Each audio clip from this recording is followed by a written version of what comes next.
টোকাইয়া এই ইবনে সিনা বলে বাংলাদেশ মেডিকেলে এগুলিতে আমি ময়লা বাছতাম, ময়লা ফালাইতাম। তখন তাদের পায়ের গাড়ি চালাইতাম, পায়ের গাড়ি থেকে আমি অটোওয়ালা। কিন্তু এখনো তো আপনি প্রতিবন্ধী, চাইলে আপনি ভিক্ষা করে টাকা জমায়া দেয় না মা, 10টা টাকা হারা দিলে নাই, সারাদিন পেটে ভাত নেই। কিন্তু আপনি তো এই নেশার ভিতরে যে ঢুকছেন, এই ভাতের চেয়ে তো নেশার টাকা বেশি, তাই না? যদি কেউ খাইতে না পারে তার একটু খাই দিয়ে এই রুচিতে আমি একটু খাই। আচ্ছা, এরকম এই লোকটার নেশা খায়, হ্যাঁ, খাইতে পারে না, আমি ওনারে খাওয়াই দিছি, আমার একটান খাওয়াইছি। এই ভাই কি বোনকে কখনো খাওয়া দেয় নিশা? এটা তো জানতাম না। মানে বলতেছি এর দেখা মানে না ধর্মের ভাই বানাইছো নাকি? আমি তো বলতেছি খাই আপা মামা, কিন্তু আমি খাই নিজে ভাত খাওয়ার টাকা যেটা না হিরোর কি করতে কিনে খাবো। খাওয়ার টাকাটা ঠিকই ব্যবস্থা করে নাও।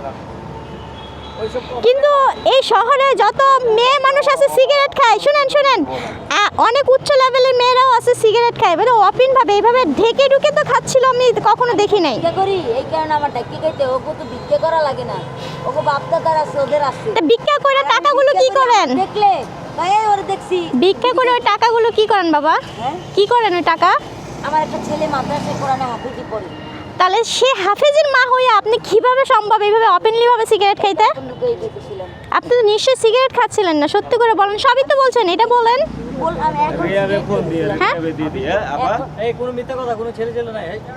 আমার ছেলে আছে। কোথায় থাকে আপনার ছেলে? কোন মাদ্রাসায় পড়ে? আমার ছেলে রায়বাজার মাদ্রাসায়। আমি খবর নিব? হ্যাঁ নিতে পারেন। হ্যাঁ, নাম্বার দেন। আমার কাছে নাম্বার নেই। তাহলে আপনি আমার সাথে চলেন, আপনি আমার সাথে চলেন। রিয়াবে ফোন দিয়ে দিই।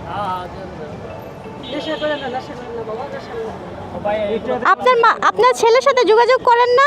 হ্যাঁ, ওইখানে যাই, প্রতি শুক্রবারে যাই, যাই ছেলেটা দেখে আসি, যদি টাকা দেই, টাকা না থাকলে আইসা করি, ছেলে শুধু মা মা করে এই সব।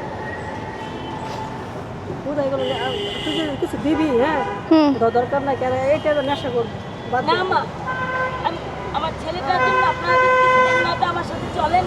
আমার ছেলেরা আপনারা প্রতিদিন এখানে থাকেন? আমি রাত্রেও এখানেই ঘুমাই। আচ্ছা আচ্ছা, এই ফার্স্টে এক কথা এক সময় বের হচ্ছে, এইকে কি দিব আমি? ভাই যা দিবেন সব ঘরের মধ্যেই হলো, কিন্তু ভালো কোনো কাজ হবে না।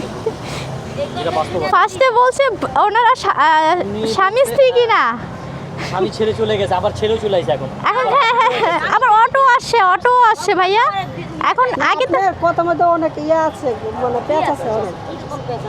শুনেন বাবা, আমরা আসছিলাম আপনাকে সাহায্য করার জন্য, হ্যাঁ, কিন্তু আপনি ফার্স্টে আপনি বলতে পারবো না, যাই হোক আপনারা যদি না সাহায্য না করেন, কিন্তু মা এই জিনিসটা ভিডিওতে ছাড়েন না মা। কেন কেন কেন কেন কেন? ওই যে বললাম যে আমার ছেলে আছে মাদ্রাসায় পড়ে। আপনার ছেলের কাছে গিয়ে আমি এখন বলে আসি যে আপনি এখানে অপ্লিনভাবে একটা ছেলেকে নিয়ে সিগারেট খাচ্ছেন, সেটা কেমন লাগবে? ভাই থাক থাক, ওনার কোন ছেলে চলে নাই, খাওয়া মাখায় সময় নষ্ট করতেছেন আপনারা। যান খান আপনারা, সময় নষ্ট করতেছেন। আরে বাবা,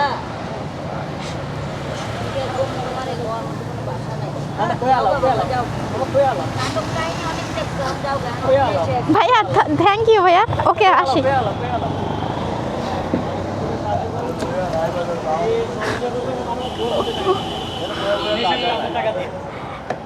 আমি তো বুঝি না, আমি ফার্স্টে ভেবেছিলাম হয়তো বা শুয়ে আছে বা ঘুমাচ্ছে, সাহায্যের জন্য বের হয়েছি।